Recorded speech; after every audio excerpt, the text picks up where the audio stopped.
Hello everyone, this is Ravindar Dundra and welcome back to my channel. In this lecture, we are going to discuss about class 10 geography chapter number 7, that is lifelines of national economy. So in the previous lectures, we have discussed completely about the means of transport. But in the beginning of the lecture, I told that apart from transport, communication also plays a very important role in facilitating the trade. So therefore, we have discussed till now about transportation, and now we are going to discuss about the next very important concept, that is communication. So what do you mean by this communication? Communication means, simply if we can define, communication can be defined as conveying message to others. We call it as this communication. That means simply if we are trying to communicate, or if we are trying to convey a message to the others, we call it as this communication. And this communication, it can be of two types. One is you can take personal communication, and the second one is this mass communication. So what do you mean by this personal communication? Personal communication means basically the communication which takes between person to person. It may be directly, or sometimes through telephone, or through letters, or whatever the means. If it is taking between two or more than three persons, then we can call it as this personal communication. Then the next one is this mass communication. So that means, what is this mass communication? Which means reaching to the wider audience. That means a large number of people, communicating with the large number of people. So how do we communicate this? Is basically by using television, radio, films, press, etc., etc. So these are the means by which we communicate to a large number of people. So now first we will see who will provide this personal communication mostly. Then we will discuss about this mass communication. So when it comes to the personal communication, since the ancient times, one important factor which involves in this personal communication is letters. So when there was no telephone, when there was no mobiles or technology, we used to communicate with the others by using these letters. And not only that, if we want to send any parcels or anything, we used to send it through something known as this Indian Postal Network, which is the largest postal network in the world, and it tries to facilitate personal communication in various ways. And this handles not only these letters, this Indian Postal Service, it also handles like parcels, as I told, and this personal return letters. And this Indian Postal Network, again, it can be classified into two different channels. One is this first class mail, and the second one is this second class mail. So what are the things that can be considered under first class mail? Or you can take this cards and envelopes. So these cards and envelopes, whatever we send it through the postal, we consider them as this first class mail. And how they are transported is that they are transported both by land as well as sometimes they are also airlifted. That means can be carried through aeroplanes. But the second class mail, it includes two things. One is not only two things, many things. You can take book parcels, registered newspapers, periodicals. So all these things come under this second class mail. So how can we facilitate this second class mail? That means how these books or parcels, or you can take periodicals, how they are transported is that in the second class mail, they are mainly carried by the surface mail. That means not by the airways, but only through the land as well as this water. So the second class mail is carried by both land and water, whereas the first class mail is carried by both land and air. So nowadays, very recently, the government has introduced 6 channels in order to facilitate the faster mode of this communicating with the people. So there you can take something such as you can take Rajdhani channel, Metro channel, Green channel, Periodic channel, Business channel. So like this, different kind of channels have been introduced in order to facilitate the more and more number of sending these postals, or you can say whatever the cards, periodicals, newspapers, etc., etc. So to facilitate these things, recently they have been introduced as these 6 different channels. So once again, if you say they are like Rajdhani, Metro, Green channel, Periodic channel, then you can also take bulk channel. So like this, different channels were introduced. So next we will discuss about another means of this personal communication, that is through telephones. Discuss about the other means of personal communication which can happen through this telecom networks. So till now we have seen about Indian Postal Service and we have seen how the postal services are carried out in India. Apart from that, the personal communication can also take place through telecom networks. And when it comes to India, we have one of the largest telecom networks in Asia, and if you take this STDs, they are almost covered everywhere in India. So if you go by the statistics, you can take 2/3 of the villages are covered with STDs. That means the STD facility is available with the villages, and at the same time special provisions are given by the government saying that 24 hours facility should be there in every village in the country. That means there should be a facility of STDs for 24 hours throughout the villages in the country. And how is it possible to make STDs available to all the villages is that it has been possible by integration of two things. One is space technology, and at the same time you can also take this communication technology. So by integrating or by going hand in hand with space technology like satellites, and at the same time communication, we have made it possible to create this STDs available for every village. And at the same time, nowadays apart from STDs, you can take larger telecom networks such as Airtel, Jio or Vodafone, etc., etc. So different types of telecom networks are arriving nowadays, and they are also providing a larger services in the country. So that is how the personal communication can take place. One is through the postal service and the other one is through this telecom networks. Then apart from that, the next type of communication, that is mass communication, which means reaching to the wider audience, or you can take a large number of people. And what are the things that are included in this mass communication are basically, it includes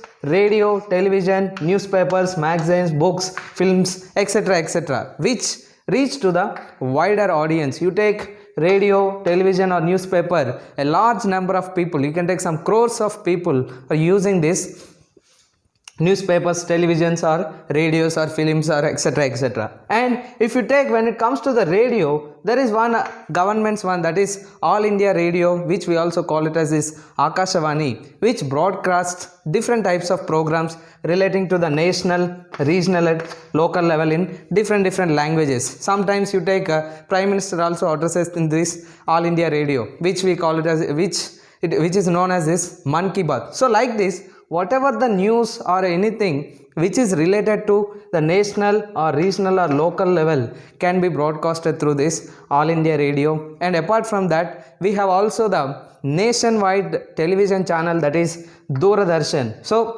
which is also one of the largest network in the world. And what kind of programs are broadcasted in the Doordarshan, or sometimes it is also known as this DD channel. So you take entertainment things can be broadcasted, and education, sports, etc., etc., which is of national importance. At the same time, entertainment, education, so all these things can be broadcasted through this national television channel, that is Doordarshan. And apart from this radio and television, we also have large number of newspapers and periodicals. If you take India, there are more than 100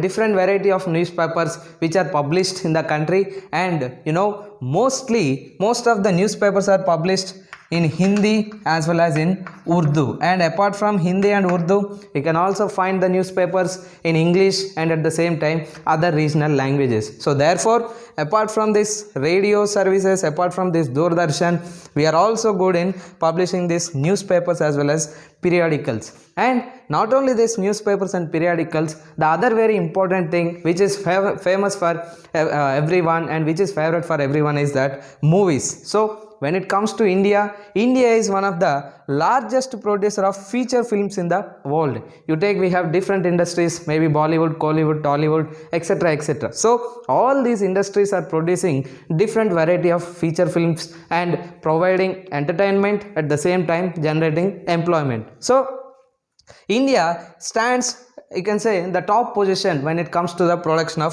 feature films. But before the release of these feature films, you can take, there is one board which often people refer to it as the censor board, and in original it is known as the Central Board of Film Certification, which certifies the movie. So after getting the certification from the CBFC only, we are able to watch the movies in the theaters. So that is about this communication, which is the personal communication as well as mass communication. So next we will discuss about international trade.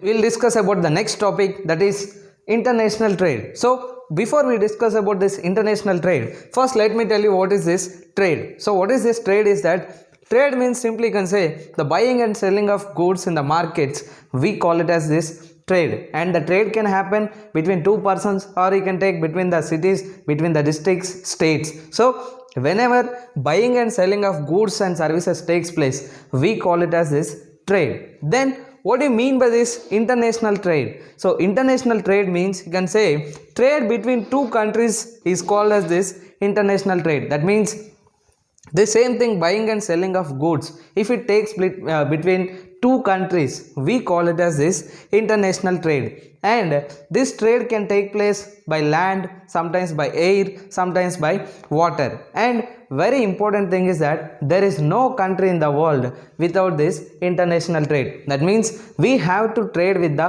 other country, and the reason is that the resources are space bound. That means all the resources are not concentrated in one particular place. So some are here, some are here, some are there. So like this, the resources are scattered in different regions of the world. So therefore, in order to get the resources from other countries, we have to allow this international trade. And sometimes the development in international trade is also known as the economic barometer of the country. That means if it is developing, means we can say the country is also developing. So what are the main components of this international trade? The main components of international trade are, one is exports and the other one is this imports. So you know what are these exports? If we sell our goods in the other countries, we call it as this exports, and if we buy goods from the other countries, we call it as this imports. And when will this balance of trade will take place, or you can say, what do you mean by this balance of trade? So balance of trade means it is the difference between exports and imports. That means the value of exports minus the value of imports. We call it as this balance of trade. For example, we are exporting the value of 100 crores of goods, and if we are importing 70 crore goods, that means here the balance of trade is something like 30 crores. So it means, what exactly balance of trade means? It is, you can say, it is the difference between exports and imports. And when we can completely say that the trade is balanced is that when the value of exports minus imports is equal to 0, then we can say that the trade is balanced. And sometimes there may be a favorable balance of trade. That means we may gain profits, and sometimes there may be losses. So when we can say it as the favorable balance of trade is that when our exports are greater than imports, we call it as this favorable balance of trade, and we gain profits. And what is this unfavorable balance of trade is that when our imports are greater than exports, we call it as this unfavorable balance of trade. So here we may have to face the loss, and here we may experience this gains. And what are the things that are mainly exported from India? Or if you can take some of the things like gems, jewelry, chemicals, agriculture products, etc., etc. So all these things we mainly export to the other countries. Then we also import some kind of goods. So what are the things we import to India is that, to take mainly this petroleum crude oil, or you can say petroleum crude, sometimes most commonly it is known as crude oil. Then we also import gems, jewelry, sometimes we also import diamonds, then electronic items, chemicals, etc., etc. So we import large number of goods, at the same time we export large number of goods. So if the exports are more greater than imports, we will be gaining, and if the exports are lesser than imports, we will be in the loss. And as I told, international trade is something like a economic barometer of the country, which shows the progressiveness of the country or an economy. So next we will discuss the last topic of this chapter, that is tourism. Let's discuss about the last topic, that is tourism as a trade. So as you see nowadays, most of the people they travel across the countries or travel within the country for tourism purpose. So how it is helping as a trade, so or you can say how it is promoting our trade. For example, you take for the last 3 decades the tourism has grown substantially. That means people started traveling to the different parts of the country, or you can say different parts of the world, in order to you can say for this tourism purpose. And you can say in this tourism more than 15 million people are engaged directly in this tourism industry, which means these 15 million people are getting employment through this tourism. And at the same time, this tourism also promotes, that means it helps or it promotes national integration. That means mainly it promotes the unity among the people. Then it supports the local handicrafts and culture. That means if we visit any other place, we try to buy the locally made goods, which automatically supports the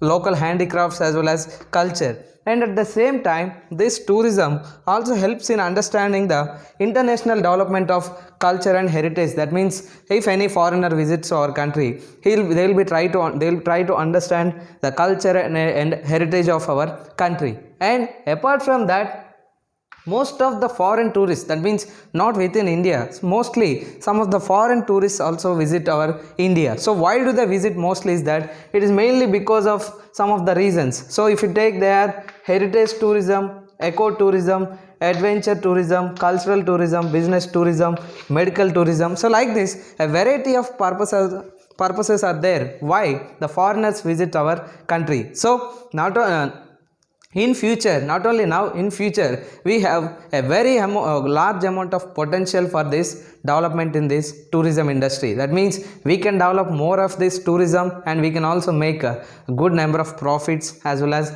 we can promote our economy with this tourism. So with this, we have completed the chapter called the lifelines of national economy, and we have also completed the complete geography portion for this 2021 years board examination. So next we will discuss the economics chapter. Thank you.